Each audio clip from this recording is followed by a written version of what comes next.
maa ngi tudd Omar Niass dëkk fii ci Sëñ Assane cité Abdou Diouf ak Baye Laye nekk un acteur de développement nekk un agent de la ville de Guédiawaye un cadre municipal avec 22 ans de service yor volet koom-koom formation financement des femmes des artisans et des jeunes. Donc loolu laa mos a liggéey ci mairie bi depuis 98 bi ma jógee Maroc école de commerce ñëw intégré mairie bi loolu laa mos a liggéey dans l'encadrement des femmes des acteurs économiques. Donc loolu mooy sama liggéey ma nekk aussi un acteur du mouvement associatif local nekkoon président moom sa bopp Baye Laye Espoir de Guédiawaye Guédiawaye rugby nekkoon aussi directeur du centre municipal de Ndiarème ak foyer des jeunes Baye Laye. Donc loolu mooy Omar Niass ci gàttal di doomu gox bi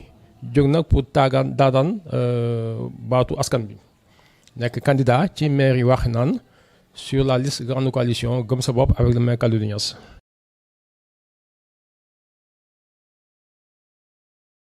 waaw doxin bi dafa des dafa sooxe ci lu bari ci commune bi donc gestion municipale bi dafa des en tant que spécialiste des questions de gouvernance urbaine gis nañu dafa des loolu moo waral ñu jóg daal ni nañu samp suñu dënd pour buuxante comme ñëpp parce que nag dañu am légitimité bi xam nga gox moom boo fa ñëwee en 1972 pratiquement bi ngay ñëw xëy na fi nga raamee sax jànge fi dëkk fi ba tey takk fi jabar am fi ay mbokk am fi ay goro loo am ci teraanga bokk kook nit ñi kooku sañ nga yëkkati sa loxo dama bëgg dañu am légitimité bi dañoo dëkk ci dëkk bi ca Wakhinane dafa weesu foo xamante ni dañuy am un maire boo xam ne du fi fanaan dañuy soxla doomu gox bi saa yu ko soxlaa fëgg ko jot ko l'accessibilité ñun nag dañu accessible suñu bindu kat duñ ko tëj les gens nous sollicitent ñu aussi dañuy solliciter nit ñi dañuy dem ci nit ñi dañuy ñëw ci ñun dañuy wax dañ leen di wax lu ñu am bokk ak ñoom loolu moo tax ñu gën a jóg ni dañu jóg surtout que am nañ nag compétence bi expertise bi xam nga 23 ans moom dans une collectivité une ville comme Guédiawaye nga nekk fa cadre je pense que avec bac plus 5 boo ñëwee jàpp naa ni ci gestion municipale kenn mën la jàngal dara loolu nag lañ bëgg nag jël ko à la disposition des populations de Wakhinane en général de Guédiawaye en général mais de Wakhinane en particulier pour que ñu mën koo jariñoo liggéey bi nag liggéey groupe la dañuy fal maire mais équipe mooy diriger parce que gestion urbaine maintenant ay nit ñoo koy def gestion collégiale la du kenn nit du ñaar ay nit a koy def ak askan bi la participation c'est un principe de l'acte 3 donc c'est une obligation d'impliquer les gens pour que ñu mën a développer seen territoire loolu nag moo ñu gën a poussé ñu jóg ni li ñu xam mën ko ñeen la ñu xam la ñu mën bu ñu ko boolee def ko ci dëkk bi dana gën a dem yoonam parce que Wakhinane boo xoolee demul bougé wul donc c'est dafa bougé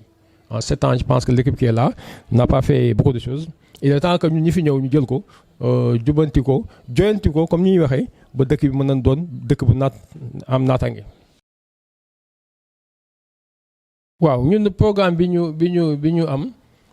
ci ñaari fànn la bu njëkk bi le programme du am en général ak les aspects économiques ñaari programme la. Il y a un sous-programme, je veux dire. Le programme général, c'est d'abord une vision 5 le 100. Une vision, c'est de faire de Wakhinane de quoi boo xamante ni dafay dynamique nit ñi dañuy xalaat nacca seen maanaam créative et innovant dañuy indi yoo xamante ni c'est innovant c'est vraiment c'est des choses qui développent donc loolu mu njëkk bi une commune dynamique créative et innovante loolu nag gis-gis la mooy vision fu muy sukkandiku ci 5 orientations ay xàll stratégique moom la ñuy teg bu njëkk bi mooy gouvernance participative nit ñi fexe ba bokk ci gestion municipale bi ce n'est plus le maire le bureau municipal et le conseil seulement mais population bi à travers des structures organisées un tissu associatif organisé ñu impliqué leen moo tax y a un conseil consultatif de développement local mu ngi taxawal par arrêté du maire jël toutes les personnes ressources dugal leen ci ñuy xelal conseil bi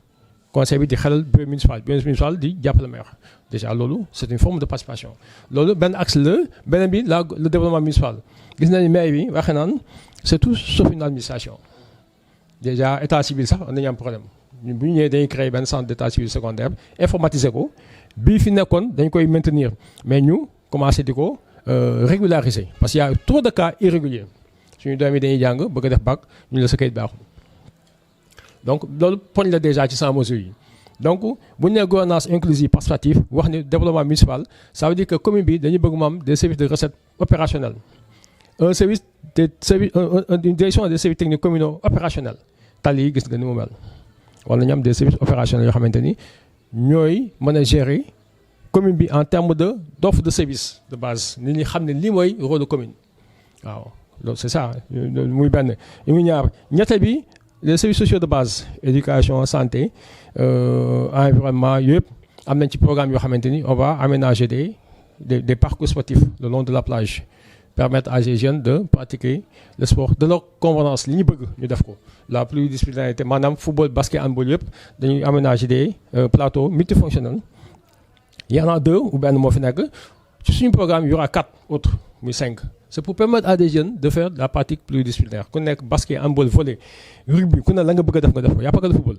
même les arts martiaux il y aura un dojo municipal qu'on va essayer de réaliser yooyu c'est pas des promesses yoo xam ne du ñu ko tenir dañ koy tenir parce que lu war a mën a nekk la c'est à la portée de commune waaw ci éducation on fera que de telle sorte que les écoles soient solarisées écoles yi bu ñu ci réunion ñun bu timisee dañuy dem parce que amul lampe boo amul courant sax mam lampe solaire am wifi qu'on ait de petites tablettes bàyyi ko ci direction bi xale yi di ci fo loolu c'est possible ñu wut ay femmes de charge wut ay gardiens affecté ko ci écoles yi de les écoles qui n'en ont pas déjà loolu c'est déjà un pas ñu dynamiser les comités de gestion ba nga xamante ni parents yi dañuy fay comité bi dana ko gérer dugal ko ci école bi benn école du am problème venir en appui par rapport au plan d'opération de l'IEF loolu fourniture réhabilitation pendant les vacances ñu jël artisans yi écoles yi yàqu chape maanaam dër toiture porte ñu defaatu peinturate daba daaxee comme on dit quoi réhabilitation comme ça que les classes soient présentables maintenant bu defee des lu nag raser defaraat ça c'est l'État c'est des programmes yoo xam ne projet urgent état mooy ñëw jàppale ñu ci loolu ci l'État fait beaucoup d'efforts dans ce sens loolu éducation la santé également district bi ñu am centre de santé bi nañ ko gën a équiper avec l'appui de l'État mu nekk un plateau technique relevé pouvoir accueillir du monde et de qualité ba pare ñu développer la CMI je sais que beaucoup d'efforts ont été faits mais dañ koy gën a renforcer l'union départementale de mutuelle de santé et les 12 mutuelles qui existent dans Guédiawaye ñu fexe ñun bi nekk wax naa ñaar bi ñu fexe nit ñi dugg ci au moins nga am une prise en charge à 80% loolu état commune bi daf ci dugal loxoom yu mel noonu la ñu bëgg indi mais li gën a am importance ci programme bi c'est le cadre de vie mu ne cadre de vie nag mooy dëkkuwaay bi ni mu mel xam kanam bi dafa des ku génn gis ni y a trop d'épaves dans les rues il y a trop de tata qui stationnent devant nos maisons qui nous empêchent de circuler bien que lu baax la nag mais loolu organisation la laaj dañuy waxtaan ak ñoom rek xool nu leen di parquer dans des endroits sûrs et sécurs nit ñi mën a circuler ñoom aussi seen liggéey ñu def ko convenablement sans gêner personne ñu bale tali bi ñuy tuur ndox ci tali bi bàyyi ko qu'on ait vraiment un programme d'assainissement semi-autonome pouvant capter les eaux de vanne les eaux collectées mais sotti ndox ci biti rek sotti ndox ci tali loolu war na mën a jeex donc c'est tout un programme qu'on va amener sur le plan sportif également il y aura l'institut des sports qu'on va créer avec naan nga xam il y aura 10 disciplines dedans discipline bu nekk jël lu bon 100 jeunes ñu allier sport et études xale yi di jàng ba pare des sports ñu accompagner leen avec des moniteurs qui vont les encadrer ça ne coûte rien du tout parce que l'expertise est là la demande est là l'offre est là on fait la jonction on forme on éduque on accompagne xale bu am bac ñu génne la jéem la jàpp nga am bourse moo xam nga génne dëkk bi wala nga am université wala nga am US wala nga def formation nekk un cadre sportif administratif loolu c'est pas compliqué on l'a fait moi je l'ai fait avec le rugby on l'a fait avec le football on le fera pour toutes les disciplines y compris les arts martiaux donc yooyu ay poñ la yoo xamante ne dafa nekk ci programme bi bàyyi na téeméeri mesure la c'est que aussi on va faire beaucoup d'efforts gën a taal lamp yi mu gën a leer gën a la fluidité maanaam dem de dëkk bi ñu gën ci def effort ñi doon gêner l'espace public la voie publique ñu dégager ko que les gens peuvent circuler guddi aussi avec en relation avec la police qu'il y ait vraiment des opérations de sécurisation de raf tout ça carburant lañ leen di jox jàppale leen ci équipement ñu def seen liggéey comme ça dëkk bi am jàmm bu ñu defee loolu occuper xale yi à travers un programme de développement économique boo xamante ni foofu aussi 5100 la 5000 c'est 5000 personnes à former en 5 ans c'est possible dans 25 métiers couture, coiffure, menuiserie, mécanique, beaucoup de métiers informatiques, les INTIC. Vous ne formez des acteurs à raison 1000 par an, c'est possible. L'expertise est là. Vous les formez, il y aura 100 projets économiques à côté, il y aura maintenant des centres de rien. Vous êtes déjà ficelé, c'est 2 millions, 3 millions maximum. On va faire des levées de fonds, une table ronde de bailleurs, capter les fonds que l'État met à la disposition des populations, comme l'ADER,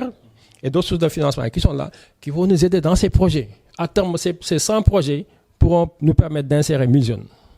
Le monde n'est que là. À travers des acteurs économiques, des marchés virtuels, des marchés réels, physiques, comme la foire des ventes de Guédiawaye. Nous devons faire chaque mois, une foire, c'est la couture, c'est la coiffure, les tout, les masques. C'est quoi? C'est les céréales locales, les produits locaux qu'il faut transformer. Céréales locales, fusées de légumes, coco gingerbi, les laits lactés, tout ça, on a des formes dans les filles, qui ont nous créer de petites unités très viables. Si nous avons des gars, si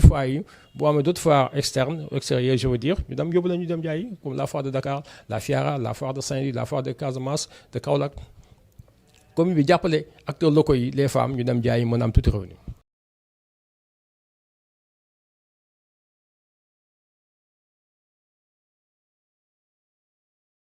Li nga wax am na solo parce que xam nga artisans yi ñoom boo xoolee Guédiawaye c'est une ville artisanale li fi am ci comme secteur d'activité rek à 65% elle est artisanale le secteur. Léegi nag le problème qui se pose c'est l'espace de travail qui se pose d'ailleurs pour tout le monde du Guédiawaye rek Pikine nag Dakar ak foo dem artisans yi xëy na ci région yi dafay gën a yaatu mën nga toog di liggéey doo ci nekk mais peut-être l'espace est tellement réduit nga xam ne ci buntu kër ngay nekk wala foo xamante ni dañ la ko abal wala kër goo xam kenn dafa ko c'est des choses qui posent problème. Maintenant dañ koy waxtaanee benn orientation stratégique mooy que ni président bi fi ñëwee le président Macky Sall en 2016 ci conseil des ministres décentralisé il nous avait promis 3 parcs d'activités. En fait un parc d'activités qui apparemment peut-être sera 3 parcs je sais pas mais en tout cas bu mu ci mënti doon ñun bu fekkee ne Wakhinane am na ci sa part du gâteau ci parc yooyu on va s'organiser ba nga xam ne artisan Wakhinane ñoom lañ fa dugal parc bi nag ñaata hectares la nu muy tëddee nu muy bindee xamaguñu. Parce que c'est un projet de l'État. C'est ci bande bi lañ ko prévoir woon. Je pense que dans le plan d'aménagement il est prévu des parcs. À ma connaissance 3 la ñu waxoon. waaw donc bu ñu amee benn lu mu bon dina nekk am bu nekk Wakhinane parce que bande bi kan la bon golf la Sam Notaire Ndiarème Wakhinane te golf amatul réserve parce que dafa nekkoon tabax nañ ko Sam moo des Ndiarème Wakhinane kon forcément Wakhinane dina am benn. loolu déjà ça nous permet de résorber une partie du gap. Beneen bi nag ñu xool nag en termes d'organisation dans nos maisons ñu ñuy intégrer ces gens-là parce que ci kër yi parfois mën nañ aménager ba menuiserie yi nekk ci. Moi j'ai fait une visite de proximité à la cité Sarr j'ai vu un jeune ci këram lay liggéey il travaille dans sa maison garage bi la aménagé def fa atelier de menuiserie di liggéey un jeune chrétien que j'admire beaucoup mais c'est magnifique yu mel ni yu rafet lay defar bu paree day wàccee rek tëj nettoyer ci biti dugg ci kër gi c'est possible. Peut-être garage mécanique mooy poser problème c'est possible quand vous allez au Maroc dans ce pays où j'ai vécu garage mécanique ci kër lay nekk dañuy tabax kër nii kër la ñuy tabax tu comprends def escalier ci kaw nekk magasin pièces yëpp a nga ci suuf mooy garage bi mais garage yooyu nag du garage pour garer auto c'est pour réparer 3 4 5 véhicules moo fa nekk bu ñu réparer ba pare ku ci nekk jël sa auto dem on va vers ça avec l'informatisation des véhicules là on va vers ça nga xam ne bu boobaa nag day am une fourrière départemental wala municipal oto yi yàqu yëpp foofu la ñuy nekk loolu formule la parce que ku ne mën la am garage am le mécanicien bi le menuisier bi ku ne mën la am garage am mais question d'organisation et de dialogue avec les artisans parce que ñoom dañu bokk ci askan bi dañu bokk dañ naan tuuti nañu mais ci géej gi lañ bokk donc il faut ñu bàyyi leen xel mais nag dañ koy waxtaan ak ñoom parce que ñoom dafuñu ci xam nañ li mën a nekk ils le savent très bien parce que bu ñu waxtaan ak ñoom rek on va trouver des solutions.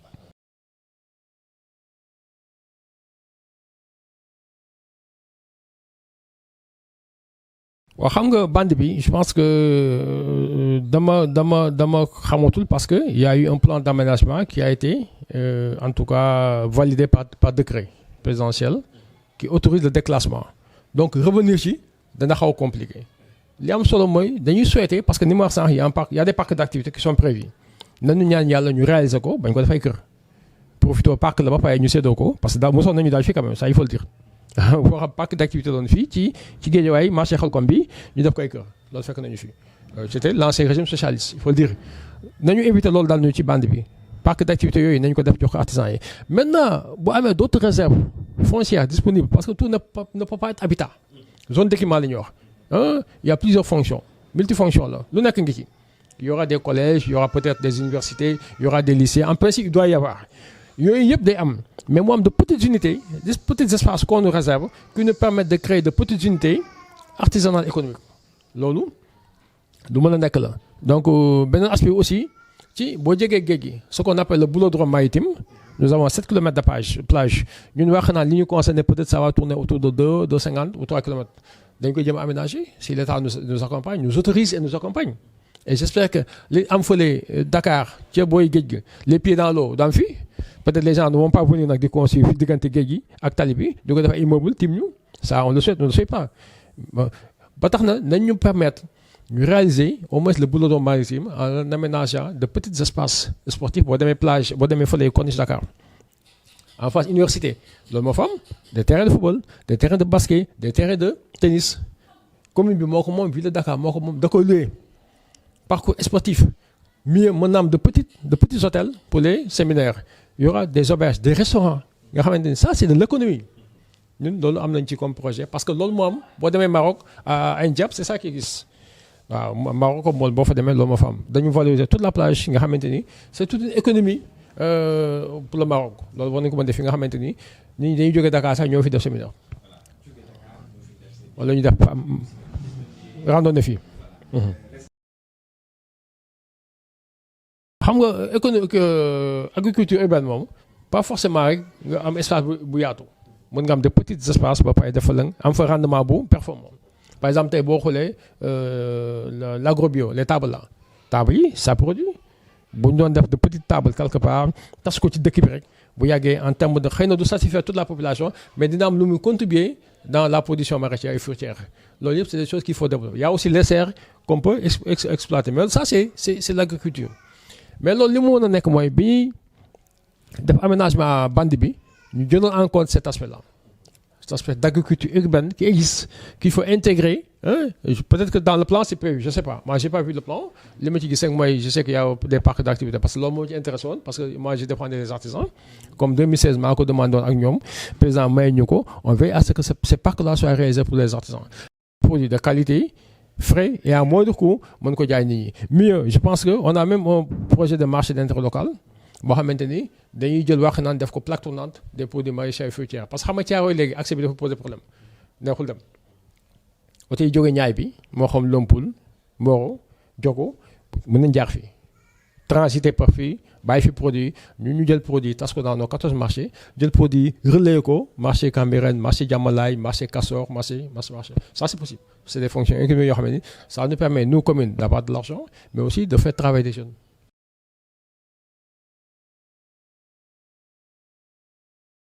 waaw di ci am mbégte ak satisfaction di wax ni peut-être mën nañ def un bilan à mi-parcours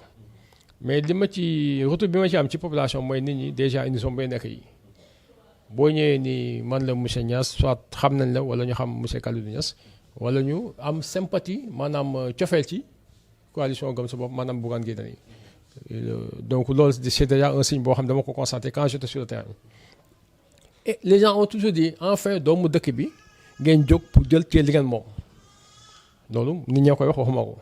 donc nous en avons fait des proximités te j'avoue que des na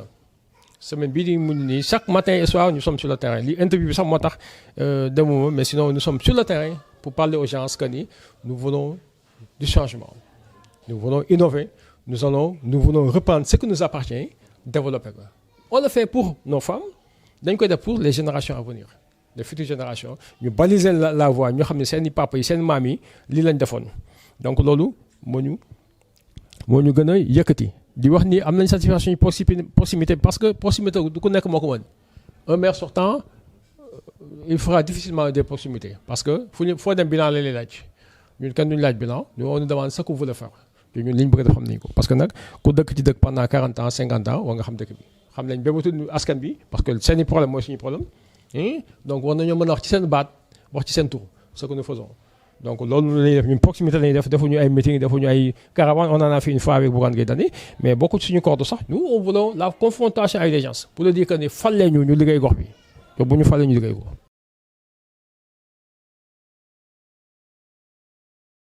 Faire le bon choix mooy déjà l'équipe qui est là dafa war a dem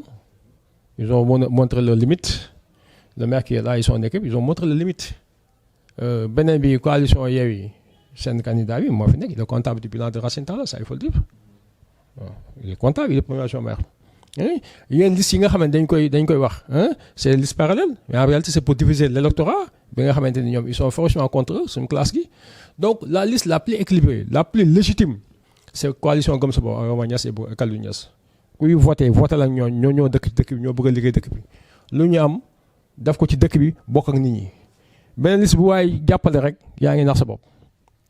c'est des coalitions politiques ñu nag coalition sincère le développement pour travailler ki ñu àndal daf ñu jàppale rek mais yoonam nekkul ci investiture yi moom Bougane Gueye Dany daf ñu jàppale kese yéen a fa dëkk allez-y et je vous soutiens ce qu'il a fait et il s'est limité là joxuñu benn injection bu ko doon def sax mën na bàyyi ko parce que man du ma nangu may def injection là où je suis fii ñoo fi dëkk moom dëkk fi donc comme nag ñun loolu la ñuy dox gëm sa bopp man dama gëm sa bopp xam nga ku yoroo fii jàngee Blaise Diagne jàngee Maroc liggéey fii fu na nga nekk foo galéré fu ne boo gëmul sa bopp xam nga looy gëm ñu 112 la ñëw fii y avait même pas de lumière et tout on est resté ba tey jii donc nous représentons la légitimité et nous parlons au nom des anciens de Wakhinane anciens yi mooy kan Adjouma Thiaw Daouda Sibi Biche ci tur ñooñu la ñuy wax tur ñoom Ibrahima Fati Doudou Sy ñooñu yónni jóg leen yéen ñu teel leen seen i tànk te ñooñu teel suñu tànk ñoom ñi ngi def liggéey bi ci suuf ñu def ko ci kaw. caravane ñu parce que xëy na caravane tapage la tintamarre la ñun dañuy wax ak nit ñi moi j'affronte les gens li ma laaj programme bi nii mën naa ci def cours toute une journée parce que dama ko maîtriser te li ma la wax yëpp c'est des actions réalisables amul lenn loo xam ne dañ naan nañu xaar état bi déedéet xanaa yenn réalisation yi mais sinon on peut le faire. Et c'est les populations ici qui vont le faire. C'est l'État qui va nous accompagner, c'est la commune, c'est les partenaires techniques financiers, c'est la diaspora militante. Donc, les États-Unis, France, Maroc, Afrique centrale, ils sont nombreux. On les mobilise, ils sont là. Nous sommes très bien. Si nous impliqués, nous sommes beaucoup de développement parce que c'est un diabot, c'est un créé. Donc, les gars, nous voulons un maire accessible, visible, présent, qui lépp. Commune ba am corbillard am ambulance ku dee corbillard ñoo taxaw mais tel n'est pas le cas non bi dafay dee fii tu ne vois même pas le maire amul corbillard amul ambulance c'est quoi ça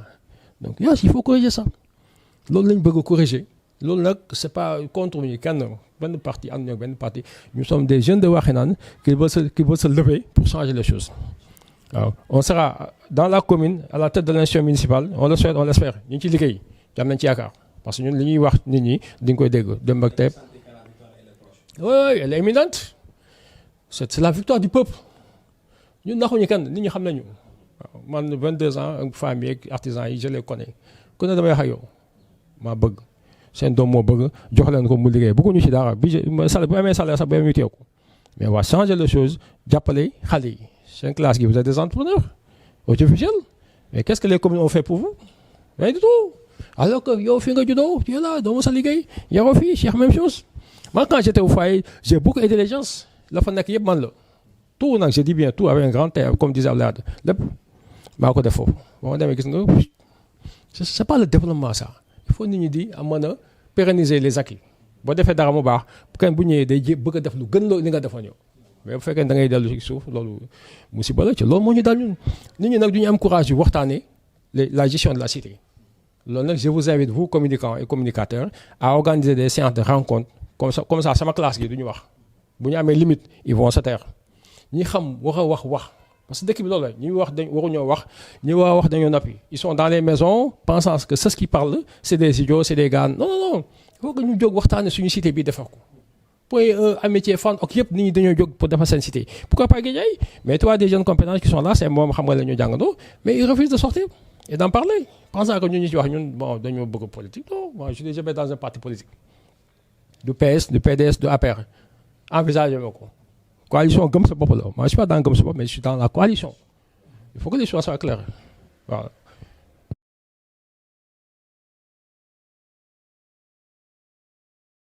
waaw le dernier mot c'est à votre endroit d'abord di leen remercier di leen encourager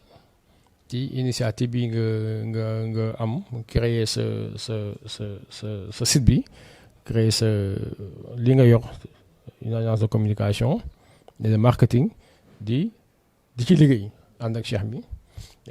bi ngay démarrer tablette ngaa ñëw rek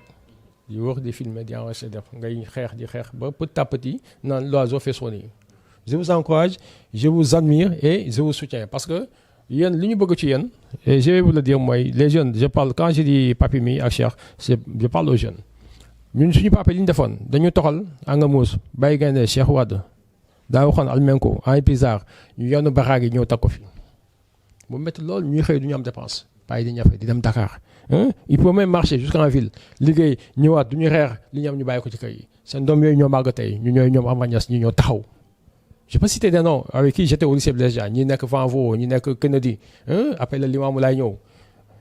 beneen génération de jeunes yi mooy yéen ngeen ñëw jàng Pikine Est Limamou Laye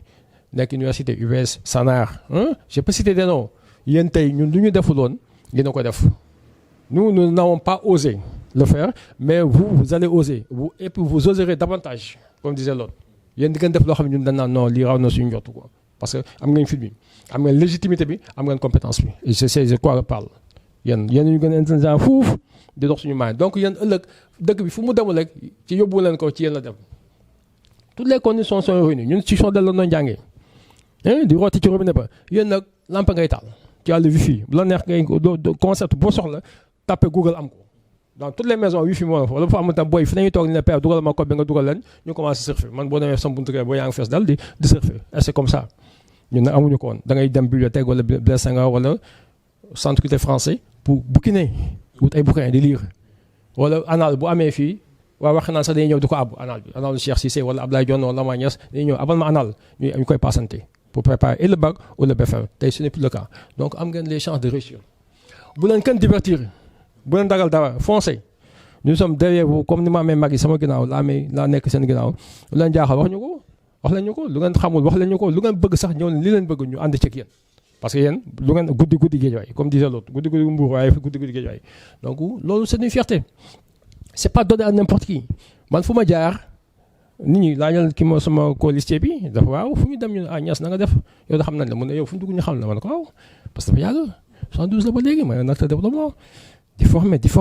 di ànd ak nit ñi wax lu baax def lu baax loolu mooy dëgg leen lu ñu def na naxaate la wut xaalis la wut teraanga te lu mu mënti doon fii nga koy bàyyi te munoo am alal am teraanga am oto yu rafet ba yaakaar ni yàgg ñi nekk ci baax yi da ngay nax sa bopp donc yàlla na yàlla jàppale je vous encourage di wax askan bi aussi ñu jàppale ñu votel Amath Niasse ak Kalidou Niasse coalition gëm sa bopp au soir du 23 janvier ñu gagné dugg ci maire bi jël ko ubbi bunti yëpp nit ñi xam la fa nekk la fa lëndam ñu ne lii moo lëndam li leer ñu ne lii moo leer la ñu war a jubanti ñu jubanti ko bu ñu paree ku ne jàll ci sa liggéey wuti sa dépense yóbbu sa kër merci beaucoup